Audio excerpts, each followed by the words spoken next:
Mandarin बतख की कहानी। बहुत पुरानी बात है। जिस देश में सूर्योदय सबसे पहले होता है वहाँ बतख का एक जोड़ा रहता था। नर बतख शानदार पक्षी था। उसके पंख इतने सुंदर थे कि उसकी शोभा देखकर सम्राट को भी ईर्ष्या होने लगती। लेकिन उसकी मादा बतख के पंख साधारण थे, लकड़ी के रंगों जैसे। पेड़ की जिस बिल में उन दोनों का घोंसला था, उस बिल में अपने रंग के कारण वो सरलता से छिप जाती थी। एक दिन जब मादा बतख अंडों पर बैठी थी, नर बतख खाने की तलाश में उड़कर नीचे तालाब में आ गया। जब वो तालाब में तैर रहा था तब एक शिकारी दल उस जंगल में आ गया। उन शिकारियों का नेतृत्व उस प्रदेश का सामंत कर रहा था, जो एक घमंडी और निर्दयी व्यक्ति था। उसका विश्वास था कि प्रदेश की हर वस्तु का वो स्वामी है और हर एक के साथ मनमर्जी करने का उसका अधिकार था। अपने घर और बगीचे की सजावट के लिए वो सुंदर वस्तुओं की तलाश में रहता। जब उसने तालाब में एक सुंदर नर बतख को तैरते देखा तो उसने तय किया कि उसे पकड़कर अपने घर ले जाएगा। सामंत के मुख्य प्रबंधक शाजो ने अपने स्वामी को रोकने का प्रयास किया। मेरे मालिक, ये नर बतख एक जंगली प्राणी है, उसने कहा। इसे बंधन में रखेंगे तो ये अवश्य ही मर जाएगा। लेकिन सामंत ने उसकी बात अनसुनी कर दी। मन ही मन वो शाजो से घृणा करता था।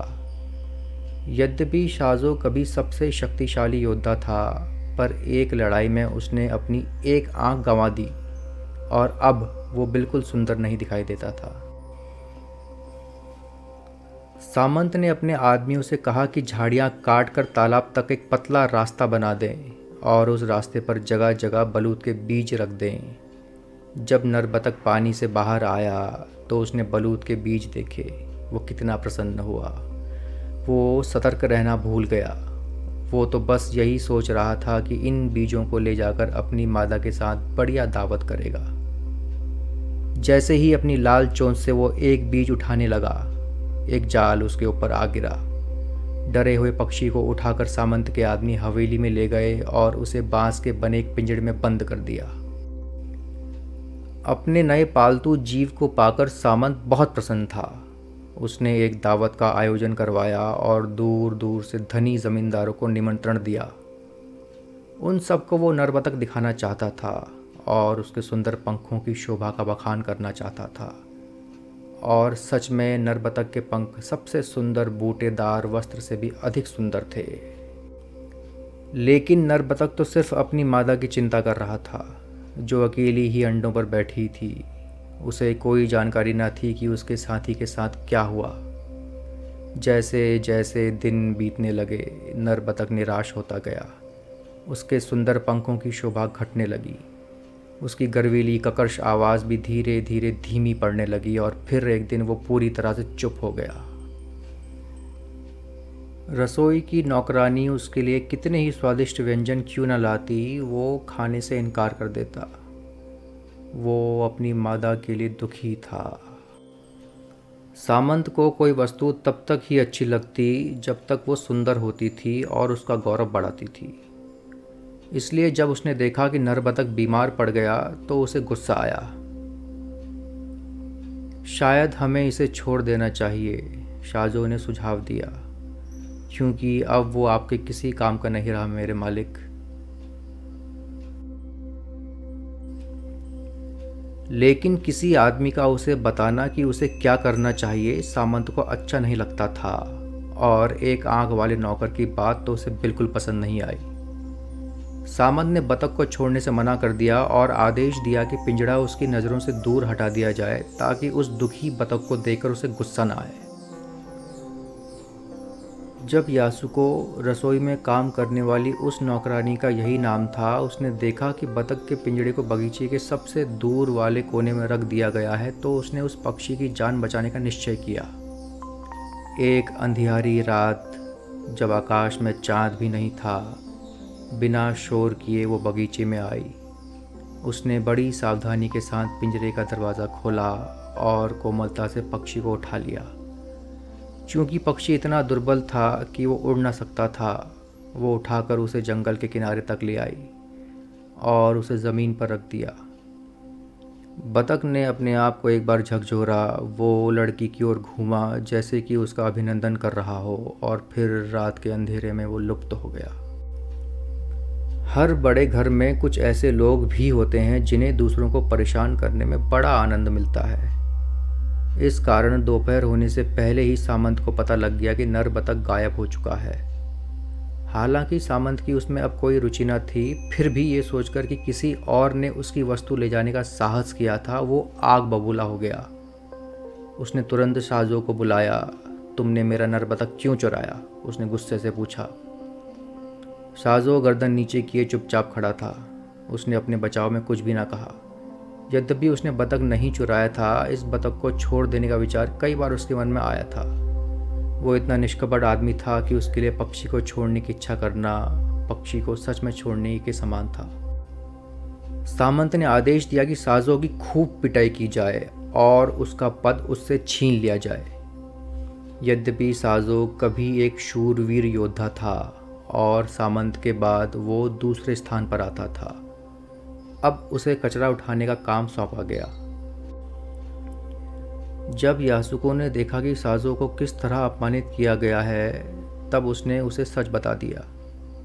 उसने साजो से निवेदन किया कि उसे अपना अपराध स्वीकार करने दें, लेकिन साजो ने ऐसा करने से उसे रोक दिया। एक अपराध के लिए दो लोग क्यों सज़ा पाएं, उसने यासुको से कहा। लेकिन यासुको का उसके लिए दुखी होना उसे अच्छा भी लगा। जैसे जैसे दिन बीते, यासुको और साजो एक दूसरे से प्यार करने लगे। उनके प्यार ने उनके जीवन को खुशियों से भर दिया और अंततः वो दोनों अपने प्यार को छिपा कर न रख पाए। आखिरकार जो व्यक्ति उन्हें दुखी देखना चाहता था, उसने सामंत को उनके प्यार की बात बता दी। सामंत ने यासुको और साजो को बुलावा भेजा। मुझे समझ में आ गया, उसने कहा। तुम दोनों ने मिलकर मेरी सुंदर नर बतख को चुराया था। अब तक मैं बहुत दयालु था, लेकिन मैं देख रहा हूँ कि तुम दोनों ने मेरी कृपा का बहुत अनुचित लाभ उठाया है। जो लोग मेरी इच्छा के विरुद्ध जाना चाहते हैं, उन्हें चेतावनी देने के लिए मैं तुम दोनों को कठोर सज़ा देकर एक उदाहरण बताऊंगा। मैं तुम्हें मृत्युदंड देना चाहता हूँ। तुम दोनों को पानी में डुबोकर मारा जाएगा।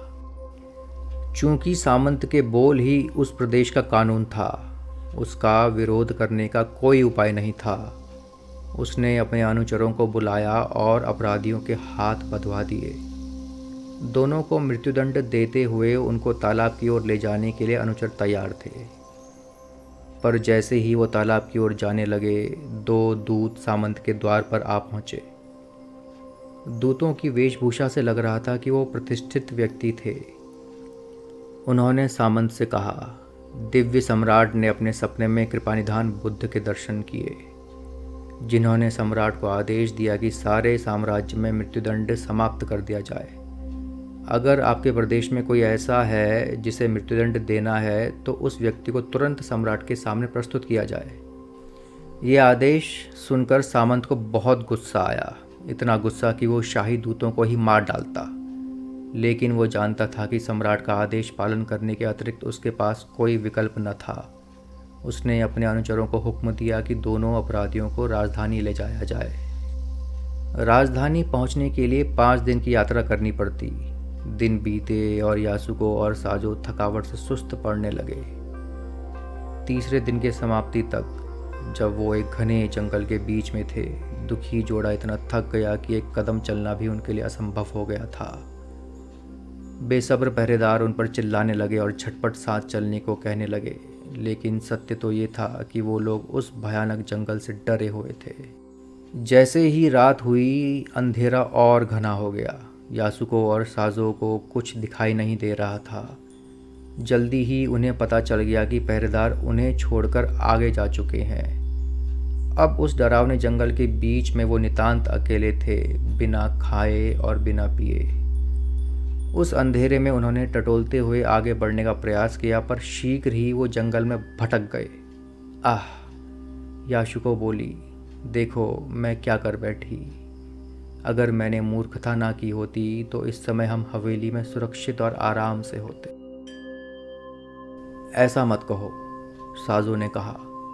किसी जीव पर दया करना मूर्खता नहीं है, और हमारे पुराने स्वामी की क्रूरता के मुकाबले इस जंगल का भय तो कुछ भी नहीं। काश मेरे हाथ पीछे ना बंधे होते, यासुको ने कहा।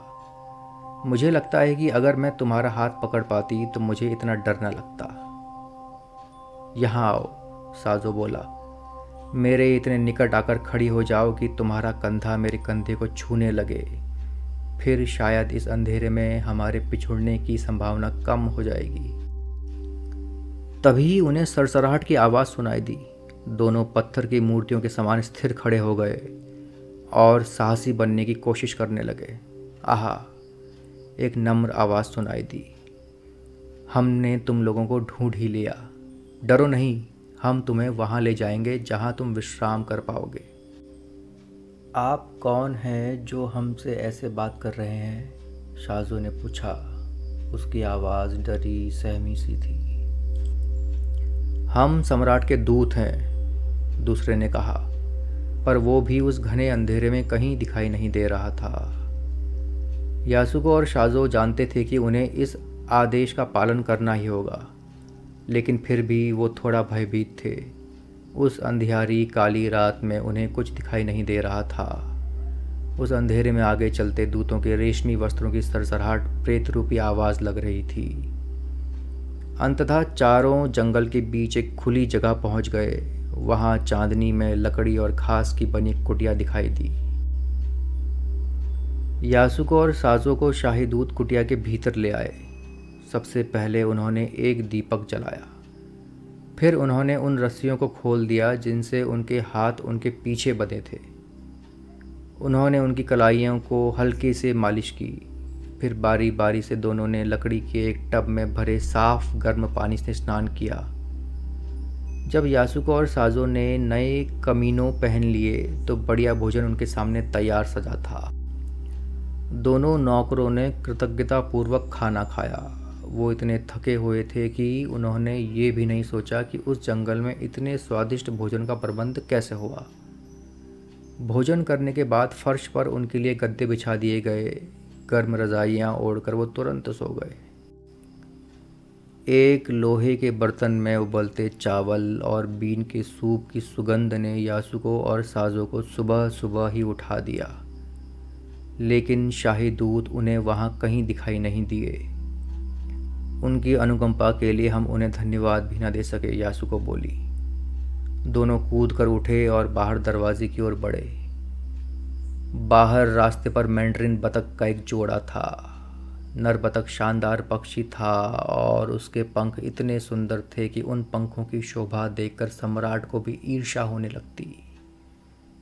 लेकिन उसकी मादा बतख के पंख साधारण लकड़ी के रंग के जैसे थे।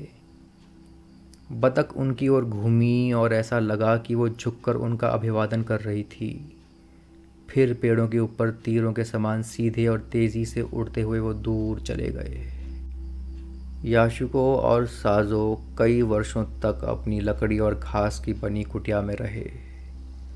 उनके कई बच्चे हुए जो ढेर सारी खुशी और थोड़ा थोड़ा कष्ट उन्हें देते थे, लेकिन दोनों ने बहुत वर्षों पहले ही सीख लिया कि कष्ट अगर बांट लिए जाएं तो उन्हें सहना सरल हो जाता है। समाप्त।